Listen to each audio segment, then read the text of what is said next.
What's going on, boys and girls, and welcome back to Project Zangetsu. I am your host, Zweletu. I am currently inside Zangetsu, and thank you so much for clicking on today's video. Alright guys, so today we're dealing with a minor maintenance issue on Zangetsu. I recently discovered a boost leak on the turbo, on the engine, on the car, however you want to look at it. And today we're going to be doing some troubleshooting to try and fix that issue.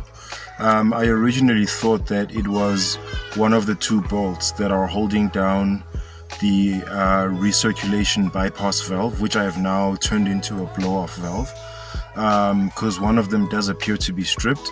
I did manage to resolve that issue, but the issue seemed to be lying somewhere else, which I am going to show you now. So this is the original bolt that we had for the recirculator valve, or aka blow-off valve, which resided on this side of the valve itself. So I have since managed to basically like shove in, I guess you would say, a new bolt, which is slightly bigger. It's actually a 13, whereas this one is a 12, and it does seem to have locked pretty securely. I was even able to torque it down, so there's no pressure escape issues as far as this valve is concerned. So then I turned the car on again and I tried to take it for a test drive, and there was still boost escaping until I looked down here. Now I don't know if you guys can see it on camera, but you see this T-piece configuration here, for, like, you know, the vacuum system, the one that goes into the actual valve comes here, and then it goes to the throttle body, and then this side I think it goes to the intercooler. So that, as well as the boost gauge. So this one down here has a tear in it. It's just not showing at the moment, but I did discover one, so that's where our boost leak is coming from. Okay, so here's the rest of the piece. Basically, when these were like together, I guess you could say, it looked like a tear that looked something like that before it finally got sheared apart when I pulled it out just now. So that's where a lot of our boost pressure or air was escaping, causing the hissing noise that I was hearing. So what I did was I found some old bonnet hoses similar to what's currently on the bonnet there, which is normally used for the nozzles that spray water onto the windscreen. So I'm gonna see if, first of all, the diameter is sufficient for what I'm trying to do, and then secondly, I'm gonna need to measure how much I need and then cut that and put that onto the T-piece. Okay, so in order to give myself some room to work, I've removed the bypass or blow-off valve completely, so that I've got some hand room down here to be able to attach the hose to that nozzle. Okay guys, so after some acrobatic finger movement, please don't take that the wrong way, we were able to manipulate this hose onto the nozzle down there. I think I'm going to try and secure it with a cable tie or something, because I don't have a clamp that size, and I don't know if the cable tie will melt from heat or whatever. I mean, it seems pretty secure, but I'm just gonna do so anyway as an extra measure, and I'll see how long it lasts.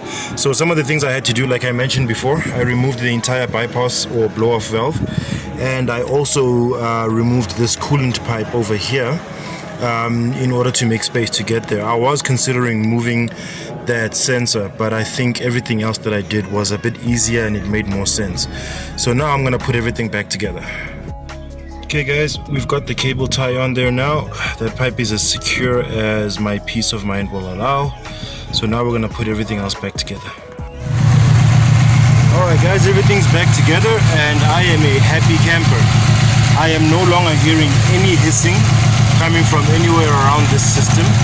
I'm just hoping that I'm not going to have any air bubbles in the coolant system. I'm hoping it doesn't have to be burped or anything. But as far as the boost leak is concerned, we seem to have been victorious. So I'm just going to take it out for a test drive to see exactly what that means. Stay tuned. Okay guys, so I just came back from a test drive, and And yeah, the situation is definitely taken care of. We definitely have access to full boost again. Couldn't come close the other night. I had 3 people in my car and I wasn't getting full boost. Yeah, it feels so good to have access to boost again.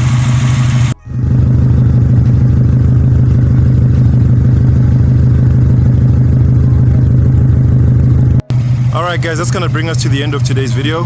Sorry I couldn't show you a lot of like cool footage, especially when it came to the test drive itself. But it was a good video for the sake of just for the fact of what it was for. We were repairing a boost leak which was making for some very frustrating driving, and as a result, you know, it's possible that we could have been causing some damage to the turbo if we continued that way for a long time, because you know, this kind of a boost leak would have forced the turbo to work a lot harder than it's supposed to. But we are now back in good terms when it comes to that. I did secure it as well as I could to be better than what it was before. So hopefully we won't come across that issue again. But even if we do have extra cabling that we can use from the previous bonnet that we had. So it's a win-win all along. So otherwise guys, if you enjoyed this video, I have been Zwelethwa Mahlangu. Thank you so much for hanging out with us. And if you enjoyed this video, please click on the thumbs up icon and leave us a like. And if you'd like to see more from Project Zangetsu, please go ahead and click subscribe, and be sure to hit that bell icon so you are notified each and every time I drop new content on this here channel. As usual people, stay awesome, take care of each other, and keep the dream alive. Peace out.